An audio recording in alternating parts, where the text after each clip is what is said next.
for now, pupunta tayo sa sulfuric Cameroon.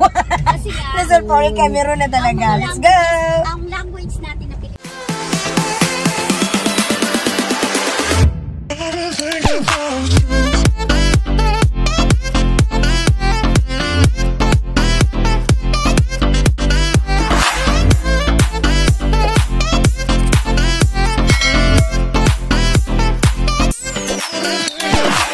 So, from Red Rock, palabas na kami.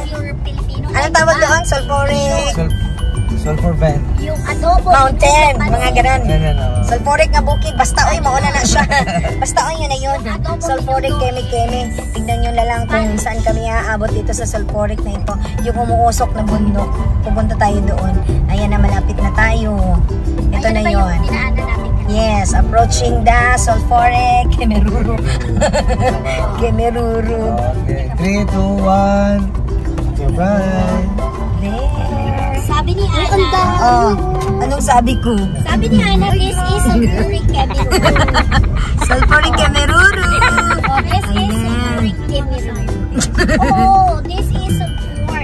Kaya nga, sabi na ba nila kung saan nagdala? I'm sure siguro kaya inaayos nila yung kali. Pero this part lang to. Hindi, palagay ko this is... Sige, lapit tayo ng konti. Volcano na hindi lang... Labas din ma'am para matikman natin yung amoy at saka yung lasa. Joke. Sige. So mga hika,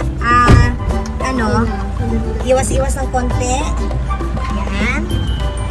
So, ayan. Yan na yung yung isa dito, sabi ko daw, sulfuric Kemeruru. Medyo mainit siya. Meron siyang meron ka mararamdaman na medyo mainit yung paligid. Tapos meron siyang amoy. Okay, meron siyang amoy. Ay! Ano ba naman itong aking camera? Yun. Kasi naka-selfie stick ako. Ayan. So, balik rin natin para hindi humiga yung aking Ayan. So, ayan.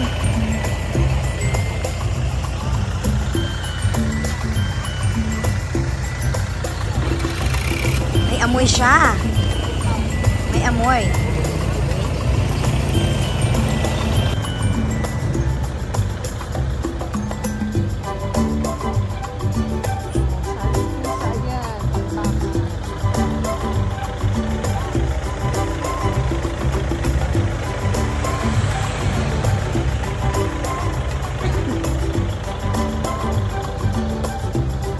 So, ilalapit ko kayo doon, ha? Ilalapit ko kayo talaga doon para makita nyo talaga kung ano ba yung nandiyan dyan. Ayan. So, kumukulo. Meron doon parang, kumukulo. Ayan. Sige, zoom pa natin. Ayan, yan yung... So, ibig sabihin, ang init-init nito. Kaya bawal dito ang makikipag-harutan at pag nahulog ka dyan, aray, pasok ka talaga. Ayan, umuusok yan. Okay. So, mainit siya, mararamdaman mo yung init.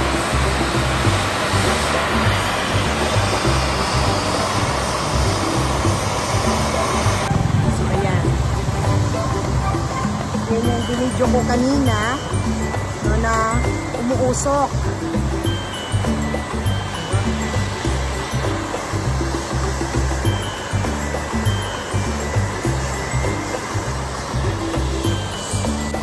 Grabe, lalo siyang umusok pag merong hangin.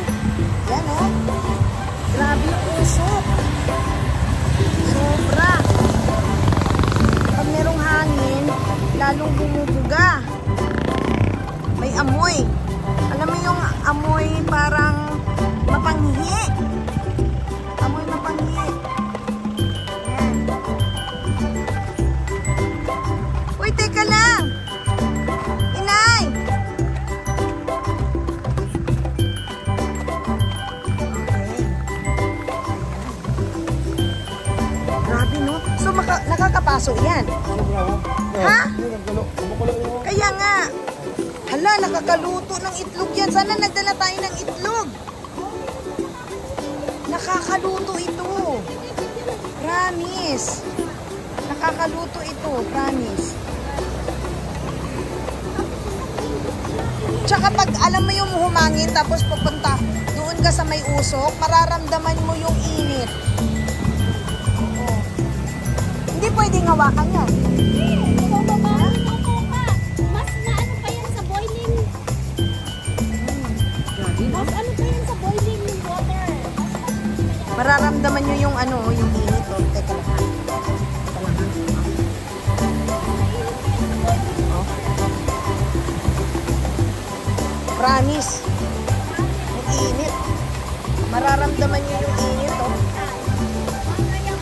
Ayan oh. Kumukulo yung tubig. Ayan, kumukulo.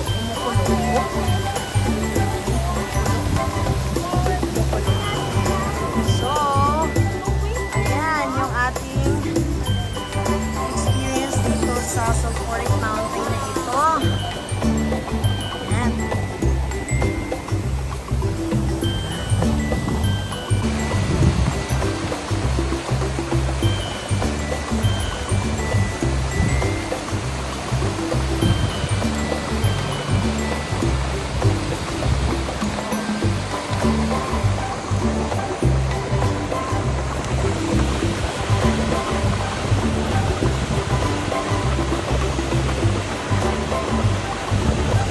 Mainit po yan na tubig. Nakakaluto yan ng itlog.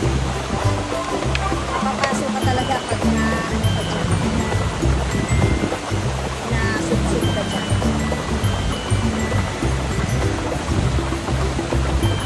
So, ayan. Kami ay aalis na at na-experience din natin ang Sulphuric Mountain na ito.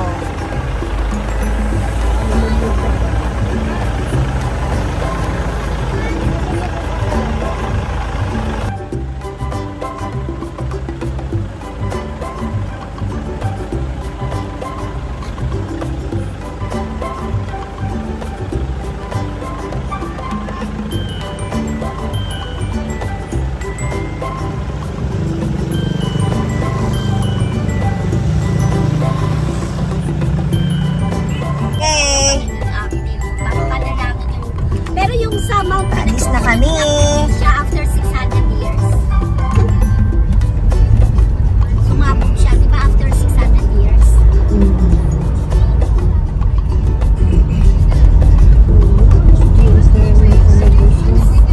Lahat ba yan? Bakit dito hindi wala pa? Ha? Doon lang siguro yung ano. Doon lang yun, no? Walang iba. Wala kaming gaanong pictures sa Sulphur Mountain na ito dahil ang iba kong mga kasama ay meron silang mga asma. Meron kasing kakaibang amoy dito sa Sulphur Mountain. Ito ay base sa pang-amoy ko. Para siyang mapanghi na ihi na merong halong medisina na pangkulot ng buhok. Ganun ko madidescribe ang Sulphur Mountain na ito. Ngunit iba-iba ang ating pang-amoy. Basta sa akin, yun ang pang-amoy ko sa Sulphur Mountain na ito. Kaya kung ikaw ay napasyal sa Valencia Negros Oriental, isama mo na sa itinerary mo ang Sulphur Mountain na ito. Napakadali lang puntahan dahil madadaanan nyo ito pag kayo ay pupunta sa Pulang Bato at Red Rock Hot Spring. Thank you for watching, everyone!